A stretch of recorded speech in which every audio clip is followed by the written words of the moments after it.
So it's direction, it's purposeful, and it gives the halo effect for the local regions. It's levelling up with teeth. So a rising tide lifts all ships. And, where it works really well, and I've seen that work well in the Northwest, is when you play to your strengths and you focus on the things that you're good at.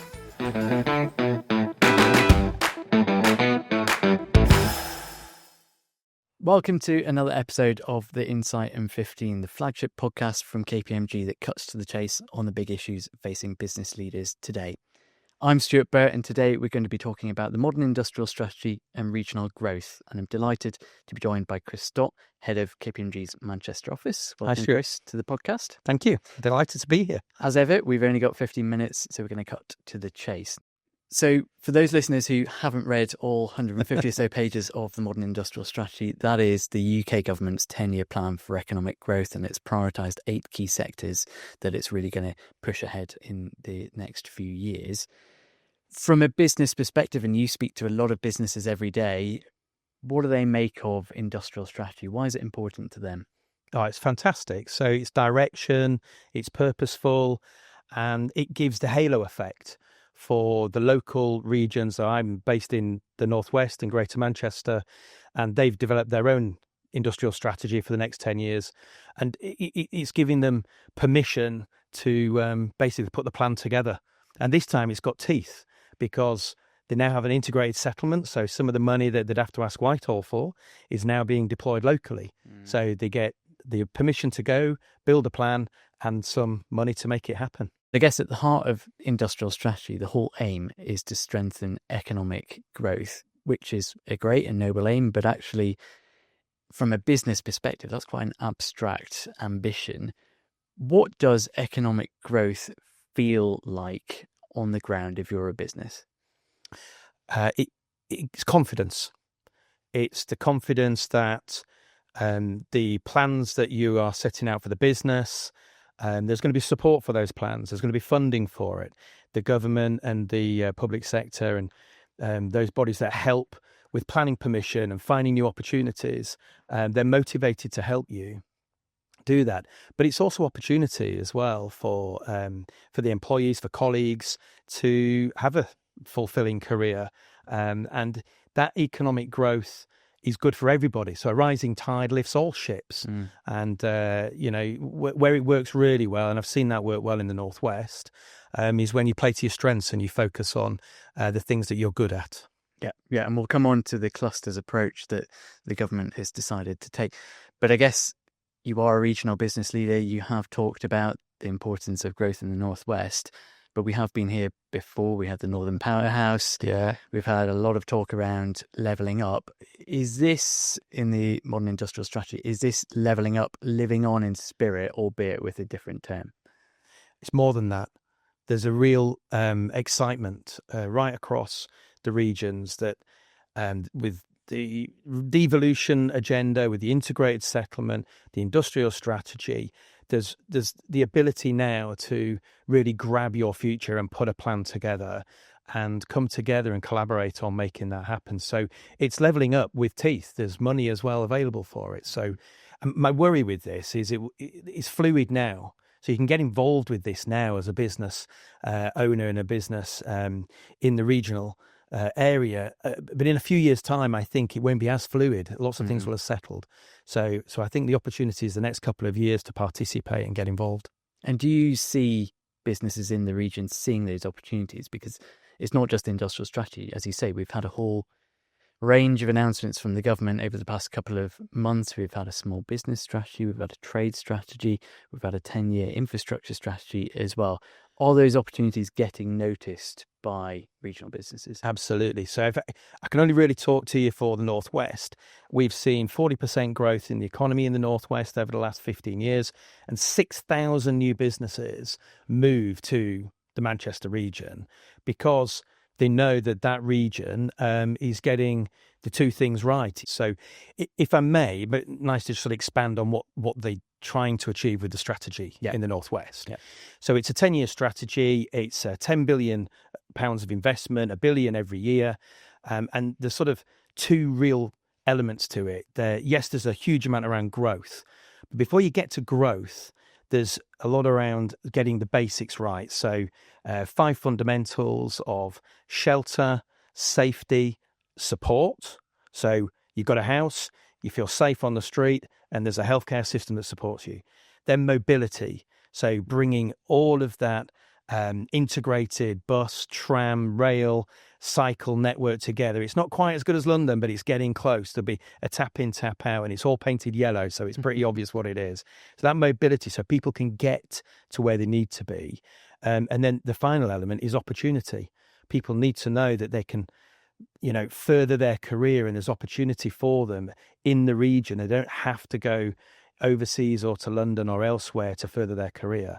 And so they've done a really good job of educating people on what they're trying to do with those basic fundamentals of life, the Maslow's hierarchy of needs.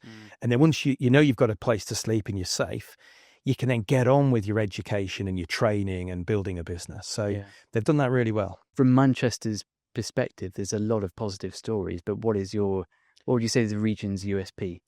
Well, apart from trying to sort of like play together, okay, and get everybody involved in it, they have identified a number of things they're good at, okay? There's a sectoral theme, and they've isolated several growth hubs and growth locations to build communities and build investment around those. So you'll see the digital, AI and cyber corridor, which has seen a lot of civil servants come up to the northwest and rehome, together with 300 cyber businesses, 250 AI businesses. So it's very, very exciting. And a new digital campus announced for the east of the city, which will see 7,000 new people with jobs in that area. So digital, AI, cyber is very, very exciting. Then you've got the creative and the nighttime economy, and a whole raft of the gaming industry across the Liverpool area as well. So there's a lot to be excited about around that cultural and media side of it as well, together with advanced manufacturing. Manufacturing is the heart, it goes to the heart of the history of the whole region. And they've done a brilliant job, 17 million square feet of land just in the northeast of the city. They have cleared and pre-prepped for businesses to move in, plug and play.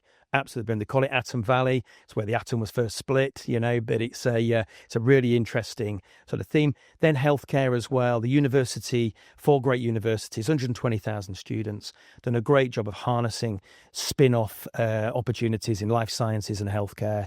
And there's a link there with a healthcare campus up in the Wigan and Rochdale area as well. And then the financial professional services sector, spinning fields is a little bit like the North's answer to Canary Wharf, really.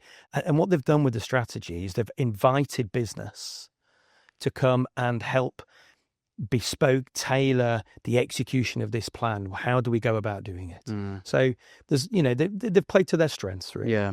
And what's interesting about a few the examples that you just gave is that not all of them are in the city centre. No. Because one of the concerns that might be in place is that if you're going down a USP approach of going to your strengths, often those strengths are already existing in city centres. And then you have the risk of some areas within the wider region being left behind. Yeah. How do you make sure that that is factored in to policy making, but also business investment?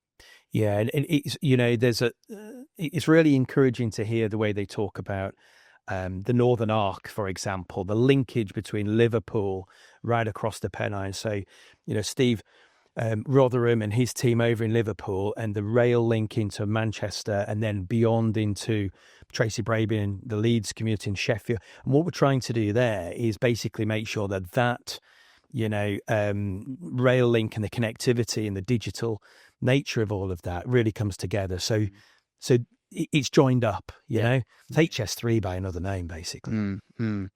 And just in terms of the investment pots, and you mentioned that this is effectively levelling up with a bit more financial teeth. Yeah. Where do you see those opportunities for businesses in the Northwest? Where is that money going to go? You mentioned £1 billion a year for 10 years. Where is that going to be spread? I have no idea. And that's the beauty of this, okay? The government will basically try and guide it into those 5 areas I talked about before. And then opportunity. And that opportunity will be, will be open for people to lobby, to say, look, if I'm a business owner and I'm really authentic and famous and I've got something really world leading, make yourself known to them, because they will want you to help them deliver in life sciences, in digital, in advanced manufacturing, all these sectors. You can lobby and ask for that information and their investment. And what about barriers to this success and barriers to growth more generally? Yeah, I mean, there's a classic things. I've mentioned one there. Does the infrastructure keep pace with the ambition? Do we have a talent drain? There's a fantastic thing around, the Manchester Baccalaureate. Only a third of the young people go into sort of like an academic career path. 2/3 find another path of T-levels or apprenticeships. So keeping hold of your talent and the right skilled talent is really, really key. And what, the Manchester team have done is they've basically linked businesses and apprenticeship opportunities with further education and the right training. So that's at, the foothills of something quite exciting to keep hold of your talent. But it's not all rosy. There are nearly 2,000 people in temporary accommodation. There is a lot of food instability. Nearly half of school children have free school meals, and it might be the only meal many of them have. Things 52% of children in households that will be classed as in poverty. So there's a lot of disparity between, the wealth and the spatial disparity. Some areas are extremely wealthy in the city and some areas not. So it's not just about growth for some. There's something about a fair Manchester and how everything comes together. It's no good with some bits of the city going well and others, because it all has to work together in one ecosystem. Yeah. So, doing it in a balanced way will be another barrier. So there's a lot of great examples there of what Manchester is doing well and areas where it could go further as well.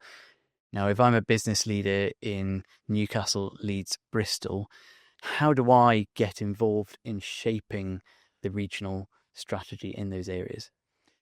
So there's loads that I've seen work really well in Manchester. So start off by getting to know your council leader and their team. Make sure they know you and why you are famous. What are you good at? What are you authentic to? What can you bring to the party? If they know that, then devolution demands business involvement if it's going to work. It has to be a collaboration. And the third element is all around the execution of this plan. Where I've seen it work is has been broken down into sector cohorts. So I participated in the professional and financial services cohort for the Northwest.